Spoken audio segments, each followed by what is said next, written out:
بطخ اور مرغی دونوں نے انڈے دیے۔ دونوں کو اپنے اپنے انڈوں پر بہت فخر تھا۔ جب یہ اپنے اپنے انڈوں پر بیٹھتیں تو ان کے چہروں پر ایک بے وقوف سی مسکراہٹ ہوتی۔ مرغی نے بی بطخ سے کہا کہ بہن، کیا ہم اپنے انڈے ساتھ ساتھ رکھ کر دیکھیں کہ کس کے انڈے زیادہ خوبصورت ہیں؟ بی بطخ نے کہا کہ اگر تم چاہو تو ایسا کر لیتے ہیں، مگر میں جانتی ہوں کہ میرے انڈے زیادہ خوبصورت ہیں۔ بی مرغی یہ سن کر غصے میں آ گئی اور کہا کہ بہن، پہلے میرے انڈے دیکھو پھر بات کرنا۔ بی بطخ اپنے انڈے لائی اور فرش پر بچھے بھوسے پر قطار میں رکھ دیے۔ پھر اپنے ایک انڈے کی طرف اشارہ کر کے کہنے لگی کہ دیکھو یہ انڈا کتنا گول مٹول ہے۔ پھر بی مرغی نے بھی اپنا ایک انڈا اٹھایا اور کہا کہ یہ انڈا دیکھو کتنا صاف، شفاف اور گول مٹول ہے۔ پھر انہوں نے یہ 2 انڈے نیچے رکھے اور مزید 2 انڈے اٹھا لیے۔ بی بطخ بولی، یہ انڈا گول بھی ہے اور شفاف بھی، اور اس کے اوپر باریک سی دھاریں بھی ہیں۔ اسی طرح انڈوں پر بحث کرتے ہوئے جب انہوں نے آخری انڈا نیچے رکھا تب تک مرغی اور بطخ کے انڈے مکس ہو گئے تھے۔ یہ دیکھ کر دونوں پریشان ہو گئیں۔ بی مرغی بولی کہ چونکہ میں بہت موٹی تازی ہوں اس لیے میرے انڈے بھی بڑے والے ہیں۔ یہ سن کر بی بطخ نے چھوٹے انڈے اٹھائے اور انہیں اپنے گھونسلے میں رکھ دیا۔ اسی طرح مرغی نے بڑے انڈے اٹھائے اور انہیں اپنے قبضے میں لے لیا۔ پھر دونوں اپنے اپنے انڈوں پر تب تک بیٹھی رہیں جب تک ان میں سے پیارے پیارے ننھے منھے گول مٹول چھوٹے چھوٹے چوزے نہیں نکل گئے۔ ایک دن دونوں اپنے اپنے چوزوں کو لیے سیر پر نکلیں تو ایک دوسرے کا سامنا ہوا۔ بی بطخ اپنے فخر سے بولی کہ کیا میرے سب سے پیارے چوزے نہیں ہیں؟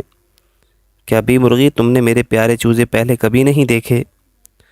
بی مرغی نے جواب دیا کہ واقعی بہت خوبصورت چوزے ہیں تمہارے، مگر یہاں بھی تو دیکھو، کیا تم نے اس سے پہلے اتنے خوبصورت چوزے پہلے کبھی نہیں دیکھے؟ جواب میں بطخ نے بھی مرغی کے چوزوں کی تعریف کی۔ اگلے دن بطخ اپنے چوزوں کو کہنے لگی کہ چلو ایک قطار بناؤ اور میرے پیچھے چلو، آج میں تمہیں تیرنے پر پہلا سبق سکھاؤں گی۔ لیکن قطار نہیں بن رہی تھی، وہ بار بار قطار سے باہر نکل جاتے۔ چوزے تو بس ماں کے ارد گرد بھاگتے دوڑتے رہے۔ بطخ انہیں سمجھا سمجھا کر تھک چکی تھی۔ جب وہ تالاب کے پاس پہنچے تو چوزوں نے اپنے پاؤں پانی میں ڈالے اور پانی میں اترنے سے انکار کر دیا۔ ادھر بی مرغی اپنے چوزوں کو مرغی کی طرح چوگنا سکھا رہی تھی۔ وہ انہیں زمین کو کھروچ کر کیڑے مکوڑے پکڑنا سکھا رہی تھی، لیکن چوزے پکڑ نہیں پا رہے تھے۔ ماں انہیں بتا رہی تھی کہ کھیل میں ادھر ادھر بھاگ دوڑ کر اپنی خوراک تلاش کریں، جبکہ بچے ماں کے پیچھے چل رہے تھے۔ تھوڑی دیر بعد مرغی نے کسی کام سے منہ کسی اور طرف کیا تو چوزے کتے کے پانی پینے والے برتن میں چلے گئے اور باہر آنے سے انکار کر دیا۔ کتا ساتھ ہی سو رہا تھا، شور سے اس کی آنکھ کھل گئی۔ صورتحال سے پریشان بی مرغی اور بی بطخ نے ٹھنڈی آہیں بھریں اور مسئلے کے حل کے لیے ساتھ ساتھ بیٹھیں۔ اب یہ دونوں سمجھ چکی تھیں کہ انہوں نے غلطی سے اپنے انڈے ایک دوسرے سے بدل لیے تھے۔ دونوں نے ایک دوسرے سے کہا کہ اب ہم اس بحث میں نہیں پڑیں گے کہ کس کے چوزے پیارے ہیں، ہم دونوں کے چوزے ہی بہت پیارے ہیں۔ پھر دونوں شام تک خوب باتیں کرتی رہیں اور اپنے اپنے چوزوں کو دیکھ کر خوش ہوتی رہیں۔